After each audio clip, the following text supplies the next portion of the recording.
পুরীধামে চন্দন যাত্রার পর জগন্নাথের স্নান যাত্রা হয়। এই স্নান যাত্রার পর 15 দিন কাল অনবসর কাল। এই সময় পুরীর পাণ্ডারা বলেন জগন্নাথের জ্বর হয়েছে, জগন্নাথের অদর্শন হয়, তাই বলেন জগন্নাথের জ্বর হয়েছে। এটি উড়িষ্যা ভাষায় একটি কথার কথা। জগন্নাথের তনু সচ্চিদানন্দময় তনু, সেই জন্য যদি কখনো জ্বর হয়, শুধু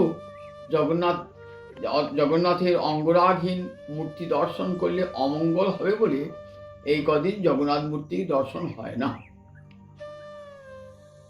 আরো গভীরে কথা, জগন্নাথ যাবেন কোথায়?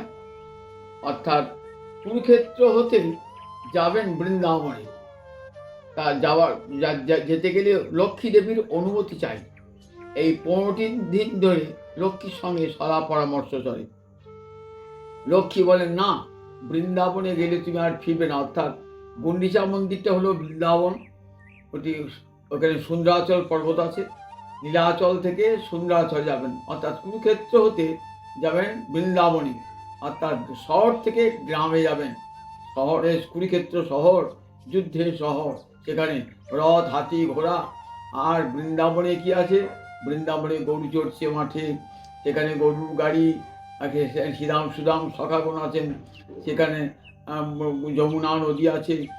সেখানে এত আনন্দ যেন শহর থেকে পল্লীগ্রামে খুব আনন্দ, বৃন্দাবনে খুব আনন্দ। এখানে শ্রীক্ষেত্র লক্ষ্মী দেবীর ঐশ্বর্যের স্থল, আর সেখানে বৃন্দাবন রাধারানীর মাধুর্যের ভূমি। তাই ঐশ্বর্যের ভূমি থেকে জগন্নাথ যাবেন মাধুর্যের ভূমিতে, কিন্তু লক্ষ্মী অনুমতি দিলে তবে তো। তাই লক্ষ্মীকে অনেক কষ্ট, লক্ষ্মীর কাছে অনুমতি নেন। লক্ষ্মী শেষ পর্যন্ত অনুমতি দেন, মানে তোমার একা যাওয়া হবে না।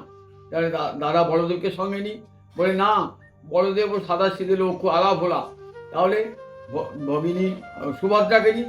তখন রাজি হলেন কমলা, বলেন ঠিক আছে, তুমি যাবে, তাড়াতাড়ি কিন্তু চলে আসবে। এইভাবে লক্ষ্মীর কাছে অনুমতি নেন। 15 দিন পর নেত্রোৎসব হয়, নবযৌবনোৎসব। এইবার জগন্নাথ চললেন নীলাচল থেকে সুন্দরাচলে, অর্থাৎ কুরুক্ষেত্রতে বৃন্দাবনে। এই সময় আমার মহাপ্রভু জগন্নাথ দর্শন করতে পারতেন না বলে চলেছেন পার্শ্ববর্তী আলালনাথ মন্দিরে। সেখানে আলালনাথকে নারায়ণ মূর্তি, চতুর্ভুজ কি দেখতেন, দ্বিভুজ মূর্তিতে দর্শন করতেন, আর প্রাণ ভরে হা কৃষ্ণ বলে কাঁদতেন।